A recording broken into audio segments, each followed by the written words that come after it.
हिंदू परंपरा के अंदर ये नवरात्रि के जो प्रसंग हैं ये तो देवी माँ की उपासना के लिए थे। नवरात्रि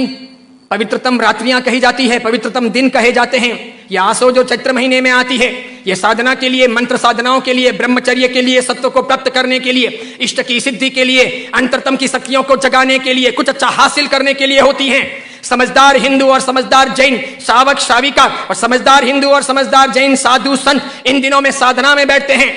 मौन रहते हैं, ब्रह्मचर्य का परिपालन करते हैं और आगे बढ़कर के शक्तियों को साधते हैं। उस जमाने में देवी माता की आरती करना, घट स्थापना करना, देवी माता को रिझाना और पुरुष एक तरफ, महिला एक तरफ, महिलाओं की जगह में, पुरुष की जगह में, देवी माता को बीच में रख करके मात्र उनके हाथ से गरबे लें और इस प्रकार उनकी भक्ति करें, यह परंपरा थी नवरात्रि की।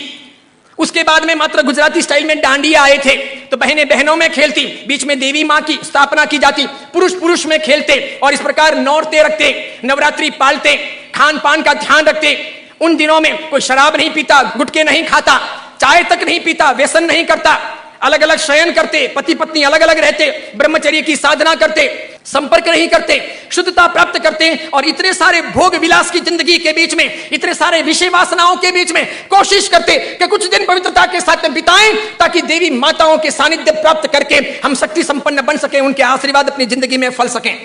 गरबे गए, फिर डिस्को आया, नाना प्रकार के धुनें आई, नाना प्रकार के गायक आए, कई कंपनियां, कई संस्थाएं इसमें कूदी, कई सारे लोगों ने धन कमाना शुरू किया, छोटे बड़े ये डांडियों के अलग अलग कार्यक्रम होने लगे, सब लोग ललचाने लगे। देवी मां एक तरफ रह गई, देवी की साधना एक तरफ रह गई, नवरात्रि की पवित्रता एक तरफ रह गई, घट स्थापना एक तरफ रह गई, गरबे लेने का भाव एक तरफ रह गया, आरती और देवी मां को रिझाना, मातृ शक्तियों को प्रेरित करना, ये सब एक तरफ रह गया। आज डांडिये खेलने वालों में से किसको पता है कि साधना क्या है, ब्रह्मचर्य क्या है, ये क्यों है नवरात्रि, इसका हेतु क्या था, इसका रीजन क्या था, ये क्यों खेलनी चाहिए या नहीं खेलनी चाहिए, तो क्यों नहीं खेलनी चाहिए। मेरा ही नहीं, भारत के कई सारे अखबारों का, कई सारे समाजविदों का, कई सारी अन्य सामाजिक संस्थाओं का ये सर्वे वर्षों से रहा है, समय समय पर किया जाता रहा है कि नवरात्रि के महीने 2 महीने के बाद में जितने गर्भपात होते हैं उतने गर्भपात बाकी के 11 महीने में नहीं होते। तो ये व्यभिचार नहीं है तो क्या है, ये दुराचार नहीं है तो क्या है, ये जीवन की भ्रष्टता नहीं है तो क्या है। इस बात पर मैं कुछ वर्षों पहले बोला था, अभी किसी ने वो वीडियो वायरल कर दिया और उस वीडियो को लेकर के अखबार ने लिखा। मैंने कहा जो सच है वो सच है कि हम अपनी साधनाओं को बचाएं, बेच ना दें। हिंदू धर्म की परंपरा हो कि जैन धर्म की परंपरा हो, कोई भी उत्सव महोत्सव हो, मैंने समय समय पर यह भी कहा था गणपति अगर हिंदू धर्म के देवता हैं और गणपति के महोत्सव अगर मनाए जाते हैं या उनका आराधन अगर किया जाता है तो उसमें कहीं जुआ नहीं खेलना चाहिए, शराब नहीं पीनी चाहिए, गणपति के नाम पर तमाशे नहीं करने चाहिए, लड़कियों के साथ में नाच गान नहीं होने चाहिए, गणपति लड़कियों को छेड़ने के लिए महोत्सव के तौर पर नहीं आ रहे, लड़कियां अपनी जगह पर हों, पुरुष अपनी जगह पर हों, वहां शराब नहीं पी जानी चाहिए, उनके पैसों का प्रपंच नहीं होना चाहिए, गणपति को सेलेबल नहीं बनाया जाना चाहिए। हिंदू धर्म अगर इन चीजों को नहीं संभालता है तो धीरे धीरे भारतीय संस्कृति का विनाश होगा।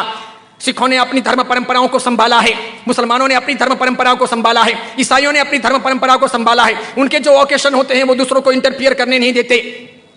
वो उसमें घालमेल नहीं करते। हिंदू और जैनों को इस बारे में सावधानी रखनी आवश्यक है। कल ऐसा ना हो जाए कि पर्युषण महापर्व के दिन आए या आखा तीज का दिन आए या कार्तिक पूर्णिमा का दिन आए और कोई उसे किसी प्रतिष्ठान के नाम पर प्रोजेक्ट कर ले कि चलो अब महोत्सव को इस प्रकार मनाएंगे, उस प्रकार मनाएंगे, तो 25 साल 50 साल के बाद में ऐसा हो सकता है कि हमारी होली की आराधना या हमारे पर्युषण महापर्व की आराधना का रूप रंग बदल जाए।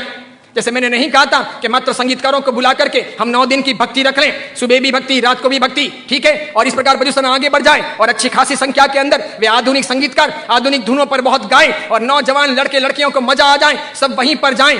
तो 10 साल 15 साल तक अगर ऐसा चले तो आज एक ने किया, कल दूसरा करेगा, परसों तीसरा करेगा, अब चौथा करेगा, धीरे धीरे साधुओं के व्याख्यान में कोई नहीं जाएगा,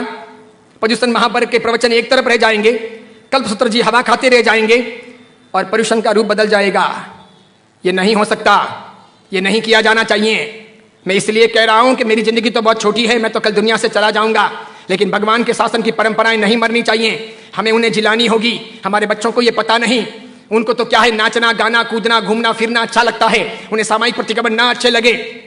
बिना पंखों के रहना उन्हें ना अच्छा लगे, लेकिन जरूरी यह है पर्युषण महापर्व की पूरी प्रक्रिया, उसकी साधना की सारी व्यवस्था समझी जानी चाहिए और इसीलिए हर बाबत के अंदर सावधानी आवश्यक है। हमारा यह वीडियो अगर आपको पसंद आया हो तो उसे लाइक कीजिए, शेयर कीजिए और आचार्य विमल सागर सूरी जी के नाम से चल रहे हमारे चैनल को सब्सक्राइब कर उसके पास रहे बेल के बटन को क्लिक कीजिए ताकि हमारे नित नए वीडियो को देखने का आपको अवसर मिल सके।